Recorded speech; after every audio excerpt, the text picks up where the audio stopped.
Masonry is always looking for good men to join the fraternity. As Masons, we are ambassadors of the fraternity, and as we navigate the world outside of our lodge, we will no doubt encounter men that will have questions about the fraternity, and that they may be interested in joining. That interest may be sparked by a recognition of a Masonic symbol you're wearing. They might see you coming out of a lodge, or they might be present at a social or community activity where Masons are sponsoring or participating in it. So when someone approaches you and asks about the symbol on your ring or on that hat you're wearing, or says, "Tell me about Masonry," we should all be prepared to provide information about the fraternity, speak to our experiences in the craft, and be able to direct interested parties to where they might find more information. Over the next few minutes, we will explore techniques on how to prepare yourself to talk to non-Masons about the fraternity in an effective and efficient manner.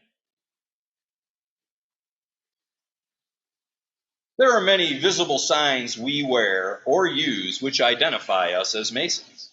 Some are subtle, and some, well, are a little more bold. When we are identifying ourselves as Masons, we should be prepared to get questions about what certain symbols mean, what Masonry is, what Masons do, and perhaps how do I join. In some situations, you will literally only have 30 to 60 seconds to answer an initial question and to make a favorable impression. The way you answer that first question must have a positive impact and spark further interest. One effective technique to open the conversation is called the elevator pitch or elevator speech. In the next few minutes, we'll explore what an elevator speech is, its characteristics, tips for preparation and delivery, and some suggestions on how to prepare your elevator speech about Masonry. If you're not familiar with what an elevator speech is, your first question might be, obviously, what is it? An elevator speech is a brief, persuasive speech that you can use to spark interest in what your organization does. Or it can be used to create interest in a project, task, idea, or product.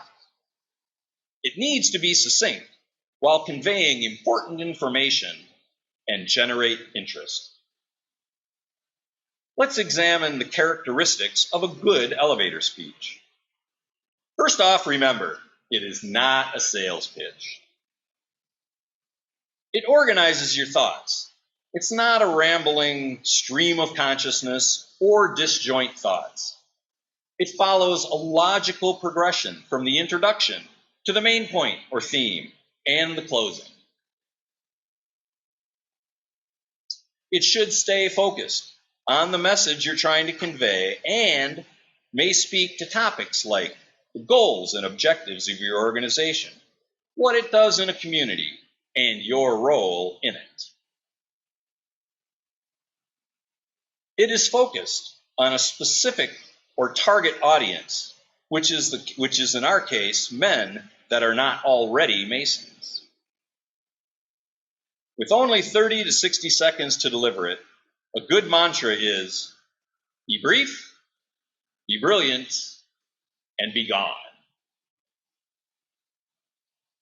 Following are some tips for preparing an elevator speech. First, have a clear idea of what you want to convey. What's your theme and what are you trying to get across?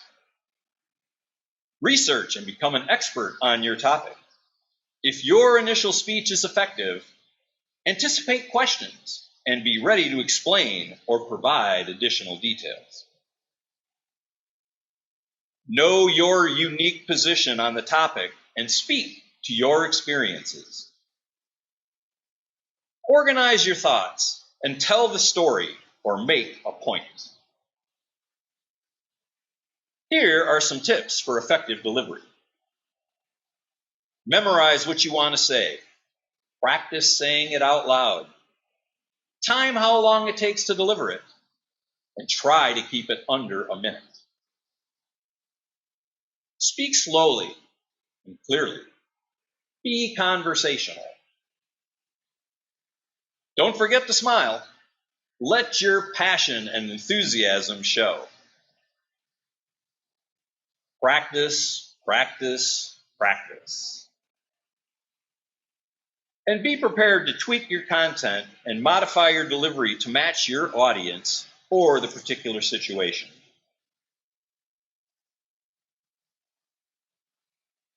Oops, button NB there. Here are a few things to think about as you craft your Masonic elevator speech. It is easy to talk about our personal experiences and things that we know about. For example, what did I do over the weekend? Or my favorite sports team. Share your story about Masonry. Be honest and speak from the heart. Tell about your personal experience of beginning in the fraternity, what it means to you, and how it has affected your life. Give one or two examples of what your lodge has done in the community. Mention that we are looking for good men who want to better themselves. And finally, don't forget where to tell them where to get additional information and how to contact your lodge. Thank you, everyone, for your time and attention today. If this presentation is being given in a live setting, obviously we would ask for questions and give examples. Prepare your speech today. Talk about it in your lodge and go forward and be prepared to talk about your experience in the fraternity. Thank you very much.